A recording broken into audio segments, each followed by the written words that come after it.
Welcome students. आज के इस सेक्शन में हम देखेंगे राउंड रॉबिन शेड्यूलिंग एल्गोरिदम किस तरह से काम करता है। तो यहाँ पर हमारे पास एक टेबल है और इस टेबल में प्रोसेस नंबर दिया है, प्रोसेस आईडी है, प्रोसेस का अराइवल टाइम है और उसका बर्स्ट टाइम है। राइट, सो लेट्स अंडरस्टैंड कि राउंड रॉबिन शेड्यूलिंग एल्गोरिदम काम किस तरह से करता है। सो यहाँ पर आप इस टाइमर को और यहाँ पे इस CPU में जो प्रोसेस जा रही है, यानी कि किस टाइम पे कौन सी प्रोसेस जा रही है, आप इसे नोटिस करेंगे तो आप इसे समझ पाएंगे इस एल्गोरिदम को अच्छे से। जो राउंड रॉबिन शेड्यूलिंग एल्गोरिदम है ये टाइम क्वांटम पर बेस्ड है। राइट, टाइम क्वांटम का मतलब है कि वो फिक्स्ड अमाउंट ऑफ टाइम, जिस टाइम के लिए, जिस समय के लिए वो प्रोसेस एग्जीक्यूट होगा। राइट, यहाँ पे time quantum is 2 millisecond, यानी कि इस प्रोसेस का बर्स्ट टाइम जो है वो 4 यूनिट्स है, यानी कि इसे पूरा कंप्लीट होने में 4 मिली सेकेंड्स लगेंगे, लेकिन जो अलाउड टाइम है, जो इसका टाइम क्वांटम है वो 2 मिली सेकेंड है। तो यानी कि सिर्फ CPU में जो इसे टाइम मिलेगा वो सिर्फ 2 मिली सेकेंड्स का मिलेगा, 4 मिली सेकेंड्स का अभी नहीं मिल सकता। राइट, तो यहाँ पर क्या होगा, ये सिर्फ 2 मिली सेकेंड्स ही एग्जीक्यूट होगा और जो रिमेनिंग 2 मिली सेकेंड्स है वो बाद में एग्जीक्यूट होगा। यहाँ पे दो चीज़ें हैं, पहला कि अराइवल टाइम को और क्वांटम टाइम को कंसिडर किया जाएगा। दूसरा जो इसका मोड है that is pre-emptive mode. Pre-emptive mode इसलिए है क्योंकि प्रोसेस का एग्जीक्यूशन भले ही कंप्लीट ना हुआ हो, कंप्लीट हुआ हो या ना हुआ हो, अगर नहीं हुआ है तो वो फोर्सफुली उसे बाहर निकाला जाएगा और दूसरे प्रोसेस को स्पेस दी जाएगी CPU में। राइट, सो यहाँ पर प्रोसेस P1 है और इसका अराइवल टाइम जो है वो 0 है, यानी कि एट 0 वो CPU में एलोकेट हो गया है और इसकी प्रोसेसिंग चल रही है। राइट, जब टाइम क्वांटम आगे बढ़ रहा है तो यहाँ पे जब अराइवल टाइम 1 आ रहा है तो प्रोसेस P2 ने एंटर किया इस क्यू में। ये जो क्यू है, this is the data structure which will implement round robin scheduling algorithm. Right, again यहाँ पे जब टाइम क्वांटम 2 हो गया तो उस समय एक और प्रोसेस ने एंटर किया, that is process number 3। Right, जब यहाँ पे अराइवल टाइम 2 है, यानी यहाँ पे क्या चीज़ें हो रही है कि यहाँ पे टाइम क्वांटम के साथ में प्रोसेस CPU में तो आगे एग्जीक्यूट हो ही रहा है, पर साथ ही साथ क्यू में भी प्रोसेसेस जो हैं वो एंटर हो रहे हैं। ठीक है, तो यहाँ पे क्या हो गया है कि अब प्रोसेस नंबर P2 है और प्रोसेस नंबर P3 है और प्रोसेस P1 जो है वो सिर्फ 2 यूनिट ही एग्जीक्यूट हुआ है। रिमेनिंग जो 2 यूनिट है वो अगेन इसी क्यू में जाएगा। इस क्यू को हम सर्क्यूलर क्यू कहते हैं। So circular queue is used to implement round robin scheduling। Right, इसकी जगह P2 जो है उसे CPU में टाइम एलोकेट किया जाएगा। इसका जो टोटल टाइम है that is 5 units, but again mode जो है वो प्रीएम्प्टिव है, तो यानी कि सिर्फ 2 यूनिट्स ही एग्जीक्यूट होंगे और जो रिमेनिंग 3 यूनिट हैं वो आगे स्टेप बाय स्टेप एग्जीक्यूट होंगे। Right, so by the time 2, जब यहाँ पे टाइम 2 आया है तो यहाँ पे प्रोसेस P2 को स्पेस एलोकेट हो गई है, CPU एलोकेट हो चुका है। राइट, अगेन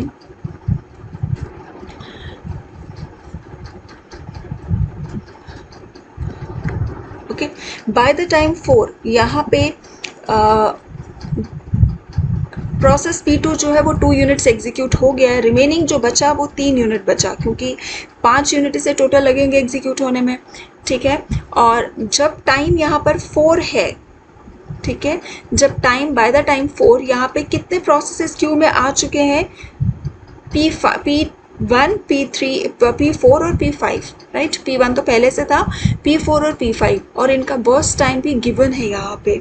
राइट, अब P2 तो एग्जीक्यूट हो गया 2 यूनिट्स, अब ये यहाँ से वापस क्यू में जाएगा और P3 को अब टाइम CPU टाइम एलोकेट होगा लाइक दिस। राइट, अब यहाँ पर एक एक यूनिट जो है वो टाइम एग्जीक्यूट होता जाएगा, आगे बढ़ता जाएगा, एंड बाय द टाइम 5 यहाँ पे क्यू में एक और प्रोसेस आया दैट इज़ P6। अब यहाँ पे प्रोसेस P3 है, P3 भी यूनिट वाइज एक एक मिली सेकेंड वाइज ये आगे इम्प्लीमेंट एग्जीक्यूट होता जाएगा।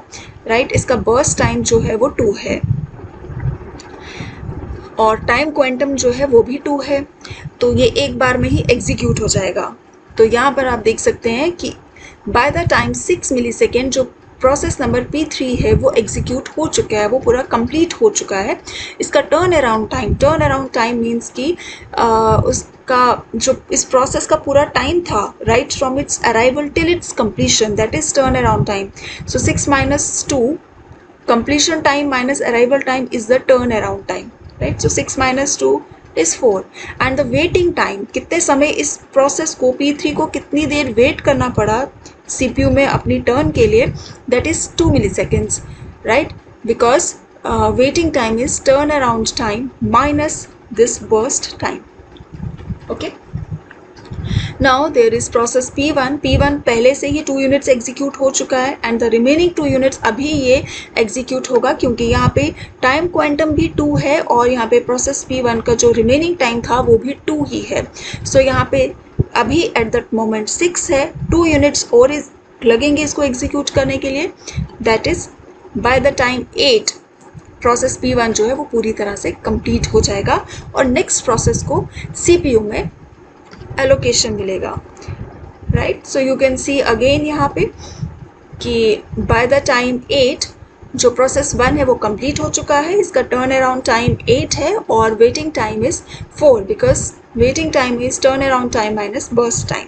सो प्रोसेस नंबर P4 का टर्न है अब, और प्रोसेस P4 का बर्स्ट टाइम जो है वो 1 है और टाइम क्वांटम इज 2, तो यहाँ पर ये सिर्फ एक यूनिट ही एग्जीक्यूट होगा, यानी कि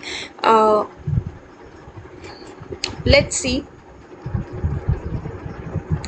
ओके, एंड नेक्स्ट प्रोसेस को स्पेस यहाँ मिलेगी।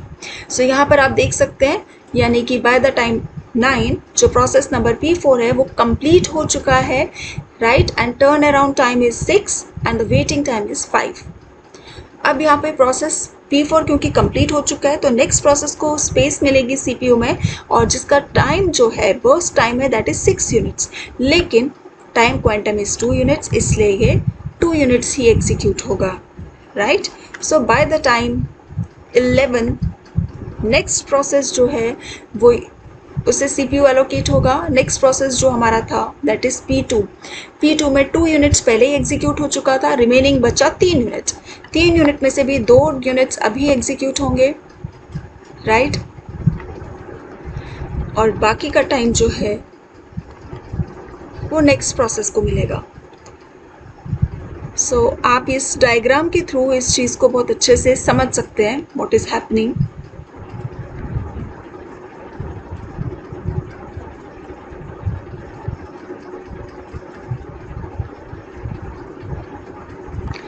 right?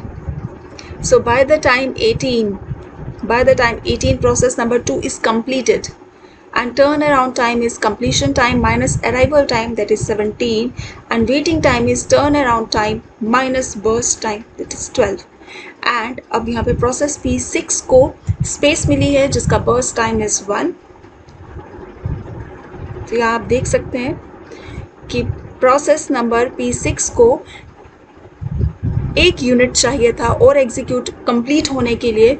सो यानी कि पहले प्रोसेस P2 जो था वो 18 था, P2 के बाद जो नेक्स्ट टर्न थी वो P6 की थी और P6 को सिर्फ 1 यूनिट चाहिए था कंप्लीट होने के लिए। So this is a completion time. Again you know the formula of turn around time and the waiting time. And the last is P5, process number 5, that is this. इसमें इसको अब जो remaining time है that is 2 units and जो time quantum है वो भी 2 units का ही है। So by the time 21 process number P5 जो है वो भी कंप्लीट हो जाएगा, right. So let's summarise this. यहाँ पर आप देख सकते हैं this colour symbolizes running state and this dark color symbolizes waiting state. So यहाँ पे हमारे पास process number है, उनका arrival time है, उनका burst time है, completion time, turnaround time and waiting time पूरा given है, right? So यहाँ पर आप देखिए कि जब time 0 था तो process 1 जो है वो CPU में गया, right? और वहाँ पर 2 units 2 milliseconds के लिए ही वो एग्जीक्यूट हुआ है क्योंकि टाइम क्वांटम जो है वो सिर्फ 2 मिली सेकेंड्स का था, लेकिन इसका जो बर्स्ट टाइम है दैट वाज 4 मिली सेकेंड्स। इससे पूरा कंप्लीट होने के लिए 4 मिली सेकेंड्स का समय चाहिए था, लेकिन टाइम क्वांटम जो है वो 2 यूनिट्स का है, इसलिए सिर्फ 2 यूनिट्स ही एग्जीक्यूट हुआ, राइट।